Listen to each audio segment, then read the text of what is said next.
Good morning to all of you.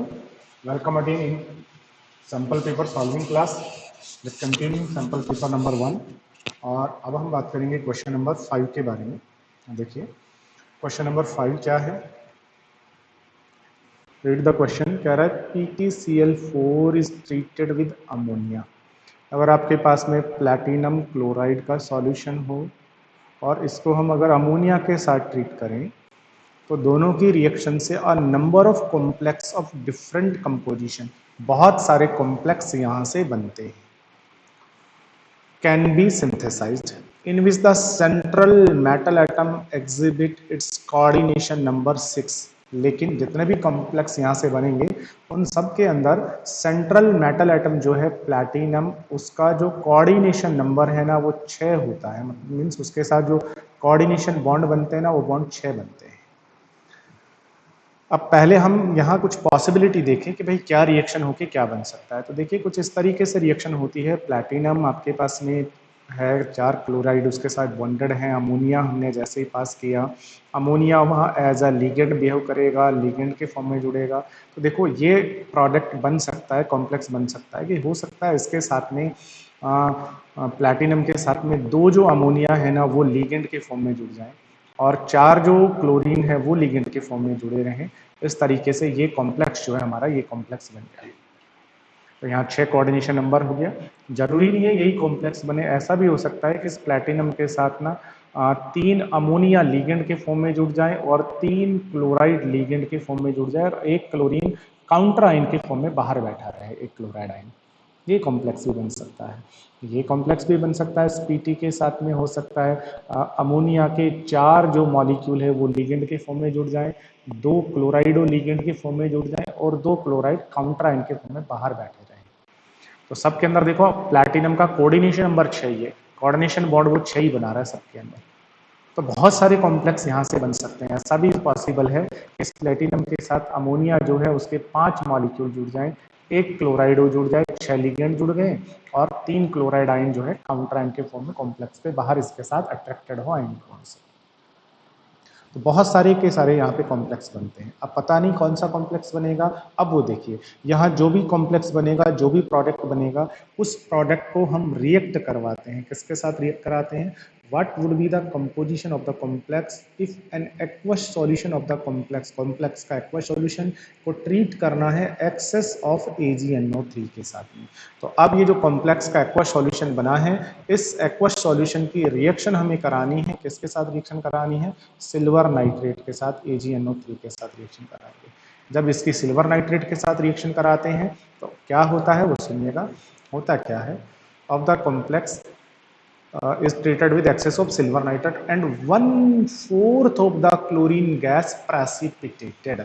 अब जब reaction कराते हैं ना तो यहाँ से जो क्लोरीन प्रेसिपिटेटेड होता है वो क्लोरीन कितना प्रेसिपिटेटेड होता है? ओनली 1/4 क्लोरीन प्रेसिपिटेटेड होता है। इट मीन्स 1/4 क्लोरीन यहाँ से अलग होता है। रिएक्शन जब होगी सिल्वर नाइट्रेट के साथ में Ag पॉजिटिव NO3 नेगेटिव, ये Ag यहाँ से मिलने वाले जो Cl हैं उन Cl के साथ रिएक्ट करेगा और AgCl का प्रेसिपिटेट बना लेगा। अब AgCl का प्रेसिपिटेट कितना बनता है? तो कह रहा है जितने क्लोरीन तुमने पहले लिए हुए थे ना, PtCl4 था, उससे बस केवल 1/4 जो Cl है। अब यहाँ क्लोरीन है कितना एक्चुअल में? 4, और 4 जो क्लोरीन है उनका जब हम 1/4 निकालेंगे तो कितना निकल के आएगा? 1। इसका मतलब AgCl बनता है 1। तो बताइए यहाँ से कौन सा कॉम्प्लेक्स होना चाहिए जिसकी रिएक्शन AgNO3 से कराने पर केवल 1 मोल AgCl बने?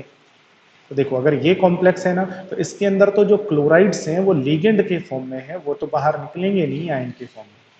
तो ये तो AgNO3 के साथ रिएक्ट करने पर AgCl का कोई प्रेसिपिटेट ही नहीं बनाएगा। क्यों? क्योंकि Cl बाहर नहीं है, काउंटर आयन होगा वही आयोनाइज होगा। ये Cl लिगेंड के फॉर्म में बॉन्डेड है, कोऑर्डिनेशन बॉन्ड बना करके, ये नहीं हटेगा। अब ये वाला जो कॉम्प्लेक्स इसके अंदर देखिएगा, इसके अंदर बाहर जो है ना वो 1 Cl है, बाकी के 3 Cl अंदर है ना, तो वो तो नॉन आयोनाइजेबल है और ये आयोनाइजेबल है। तो यहाँ से Cl जब आयोनाइज होगा तो AgCl का एक ही मॉलिक्यूल बनेगा। बट ये कॉम्प्लेक्स होगा तो इससे कितने AgCl बनेंगे? 2 AgCl का प्रेसिपिटेट और इससे 3 AgCl का प्रेसिपिटेट बनेगा। और क्वेश्चन कह रहा है कि जितने भी Cl तुमने पहले लिए थे उसका 1/4 ही प्रेसिपिटेटेड हो रहा है। इसका मतलब एक से AgCl का प्रेसिपिटेट बन रहा है, तो कॉम्प्लेक्स हमारा ये वाला होना चाहिए। तो क्या कॉम्प्लेक्स होना चाहिए? कॉम्प्लेक्स होना चाहिए PtNH3 का होल 3 Cl3 और उसके बाद में यहाँ से Cl, लेकिन जर्नली ठीक है, ये वाला कॉम्प्लेक्स हमारा हो जाएगा। चलो अब नेक्स्ट क्वेश्चन जो है उसको रीड करते हैं। नेक्स्ट क्वेश्चन क्या है देखिए,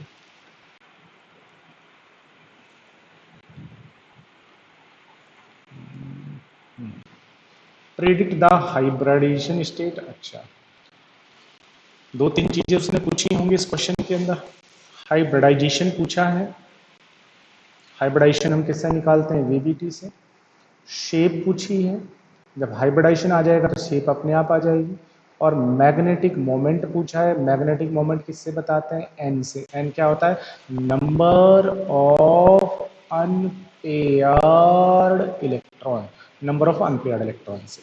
ठीक है, ये कॉम्प्लेक्स दिया हुआ है on the basis of VBT। VBT का कोडिंग बना दीजिए, हाइब्रिडाइजेशन, शेप और मैग्नेटिक मोमेंट। कॉम्प्लेक्स कौन सा है? MnH2O का होल 6 और चार्ज होगा +2। चलो कॉम्प्लेक्स को लिखते हैं एक बार बेटा। Mn के साथ में वाटर 6 जुड़े हैं, चार्ज है +2। सबसे पहले सेंट्रल एटम कौन है? मैग्नीज। कॉन्फ़िगरेशन लिखेंगे 25 पे आता है, आर्गन तक एज इट इज हो जाएगा, फिर 3D 4s 4s2 D5। उसके बाद Mn का यहाँ से ऑक्सीडेशन नंबर निकालेंगे, Mn का x, वाटर का 0 मल्टीप्लाई बाई 6, सबका सम किसके बराबर आना चाहिए? चार्ज के +2 के। तो x इज इक्वल टू +2। इसका मतलब मैग्नीज का ऑक्सीडेशन नंबर +2 है, इसका मतलब मैग्नीज जो है उसने यहाँ +2 आयन बनाया है। अब +2 आयन जब बनाएंगे तो क्या आ जाएगा? 3D5 4s में 0 3D5। चलिए, तो इसका जो D है उस D के अंदर कितने ऑर्बिटल? 1 2 3 4 5 और सब के अंदर एक एक इलेक्ट्रॉन। अब 3D हो गया, 4s जो है यहाँ से वो कैसा है? वो खाली है। 4p भी कैसा है? यहाँ से वैकेंट है। ठीक है बेटा, 4 का D होगा, वो भी यहाँ से कैसा है? वैकेंट। अब VBT थ्योरी क्या कहती है?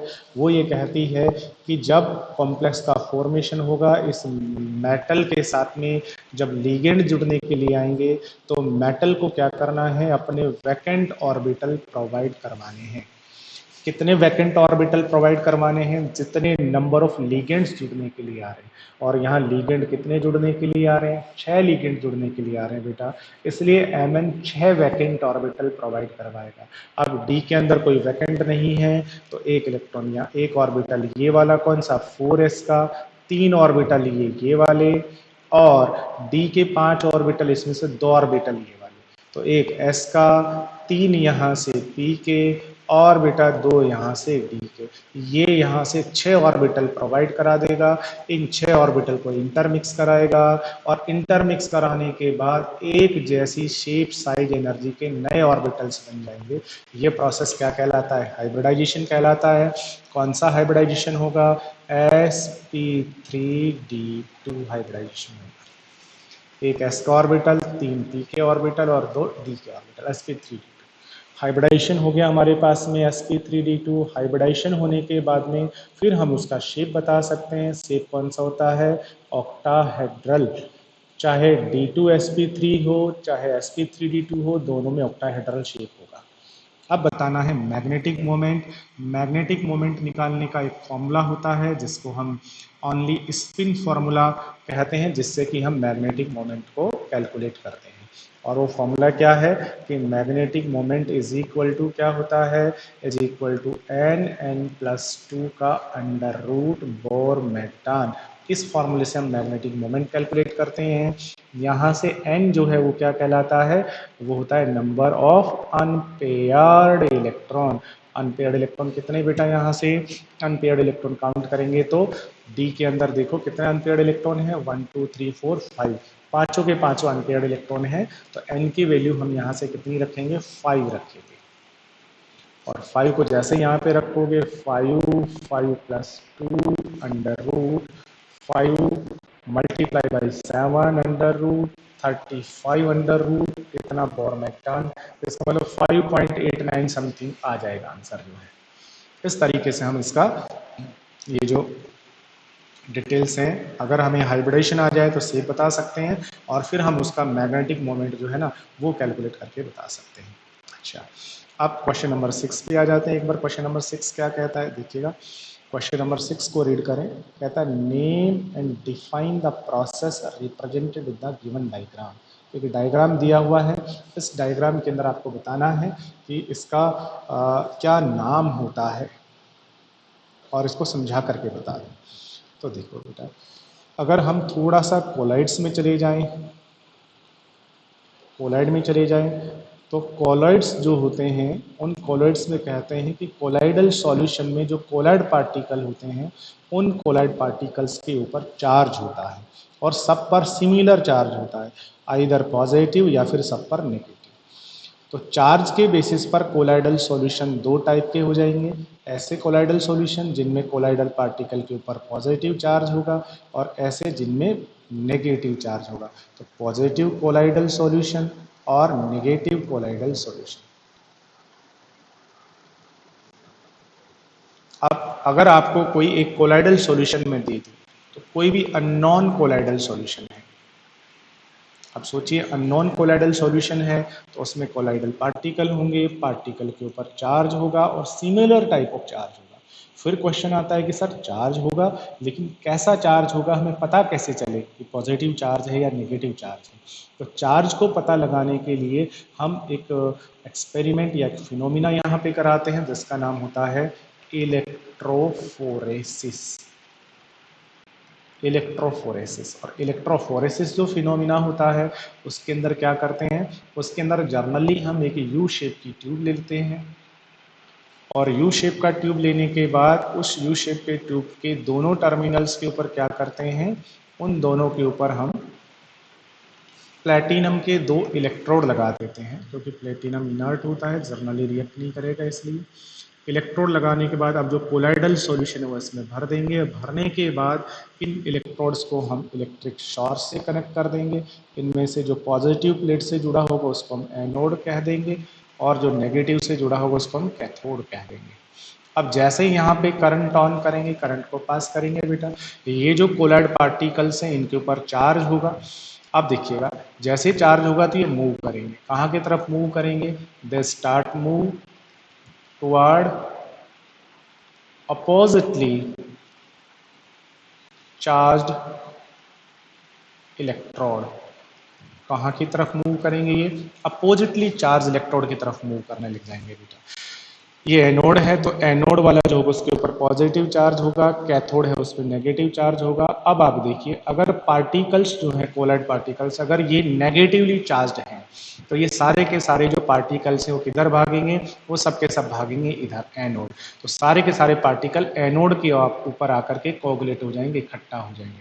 और अगर ये सब के सब पॉजिटिवली चार्ज्ड हैं तो फिर ये सब के सब किधर भागेंगे, तो फिर सब के सब इधर भागेंगे और यहाँ इकट्ठे हो जाएंगे। तो अब हमें देखना पड़ेगा कि कोएगुलेशन जो है इन कोलाइड पार्टिकल का जो इकट्ठा होना है वो कौन से इलेक्ट्रोड पर हो रहा है।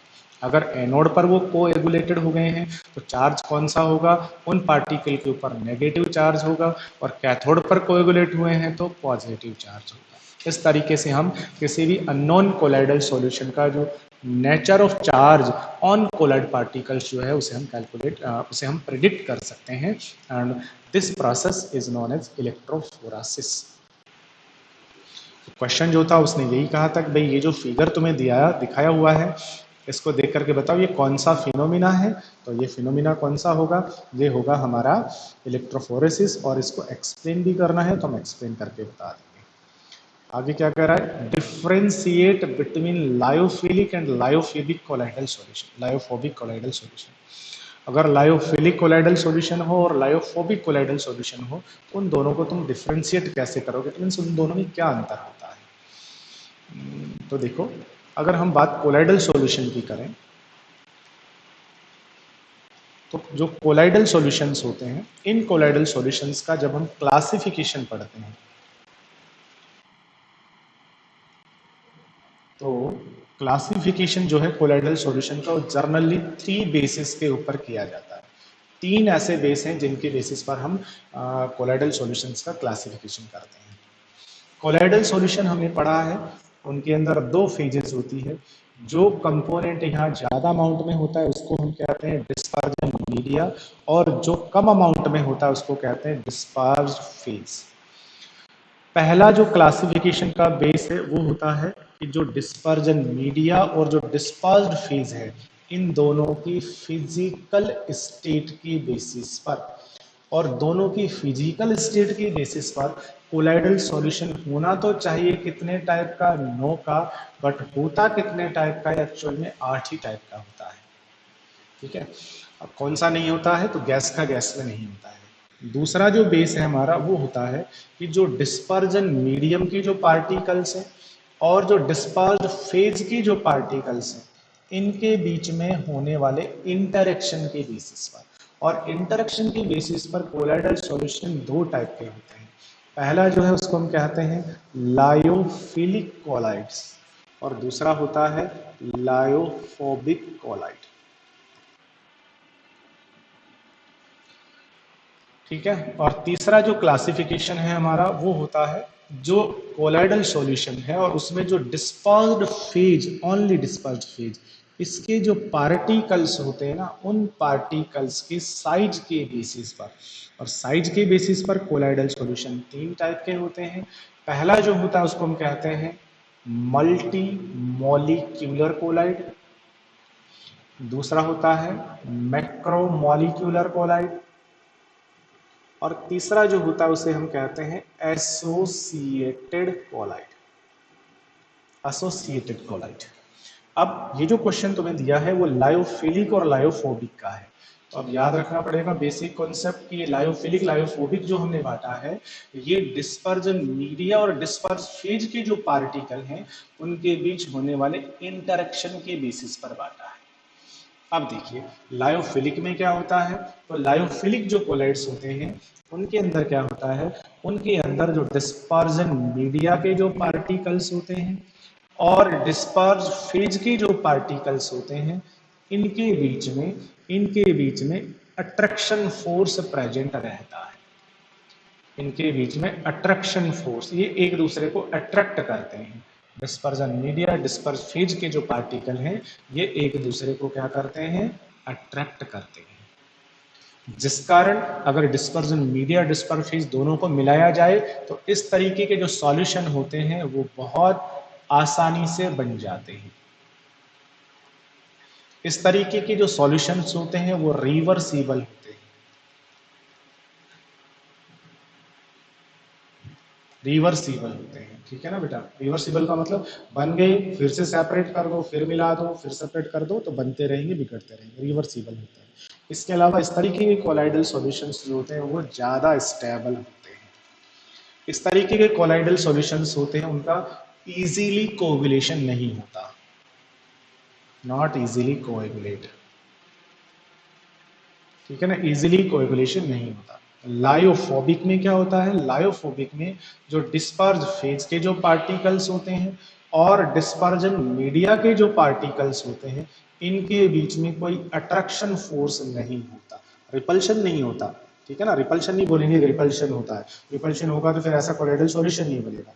Not attract to each other, ठीक है ना, कोई अट्रैक्शन फोर्स इनमें नहीं होता, इसलिए ये आसानी से नहीं बनते, नॉट इजीली फॉर्म, इसलिए ये लेस स्टेबल होते हैं, इसलिए ये रिवर्सिबल नहीं होती या इरिवर्सिबल होते हैं और बहुत आसानी के साथ कोएगुलेट हो जाते हैं। ये होते हैं लायोफोबिक, ये होते हैं लायोफिलिक। एग्जाम्पल जैसे जैसे कोलाइडल सॉल्यूशन ऑफ गम, पानी में गोंद घोल लो, पानी में स्टार्च घोल लो, ठीक है ना, ये लायोफिलिक कोलाइडल सॉल्यूशन है। लायोफोबिक जैसे मेटल कोई भी लो और उस मेटल को पानी में घोल के उसका कोलाइडल सॉल्यूशन बनाओ, तो वहां कोई अट्रैक्शन फोर्स नहीं होता है, तो मेटल के जो सॉल होते हैं वो सॉल जर्नली क्या होते हैं, लायोफोबिक के एग्जाम्पल। तो उसने डिफरेंस पूछे हैं 2 बस केवल, लायोफिलिक और लायोफोबिक में तो हम बता सकते हैं अट्रैक्शन फोर्स से बता सकते हैं, स्टेबिलिटी से बता सकते हैं, बनाने के मेथड से बता सकते हैं, रिवर्सिबल इरिवर्सिबल से बता सकते हैं। इसके बाद नेक्स्ट क्वेश्चन, क्वेश्चन 6 का सी पार्ट है, give the Freundlich adsorption equation and the graphical representation of the same, how is constant के एंड एन कैलकुलेटेड। बस फ्रेंडलिच एडजॉर्प्शन इक्वेशन आपको देनी है। फ्रेंडलिच एडजॉर्प्शन इक्वेशन जो होती है वो क्या होती है, वो हम निकालते थे at medium pressure, at medium pressure. Medium pressure पे रिलेशन होता है x by M is equal to K P की पावर 1/n। ये होती है फ्रेंडलिच इक्वेशन। और इस फ्रेंडलिच इक्वेशन के अंदर दो कांस्टेंट है k और n। अब हमें केवल p और x बाई एम दो वैल्यू पता होती है, दो यहाँ अननोन वैल्यू है। अब इन दोनों अननोन वैल्यू को कैसे कैलकुलेट करेंगे, that is Freundlich equation. Freundlich equation. अब इस इक्वेशन में दो नॉन वैल्यू है, दो अननोन। अननोन को कैलकुलेट करने के लिए हम क्या करते हैं, दोनों तरफ लॉग लेते हैं, ठीक, taking log on both side. दोनों तरफ लॉग लीजिए, दोनों तरफ लॉग लेंगे तो ये क्या लिखा जाएगा, log x by M is equal to हो जाएगा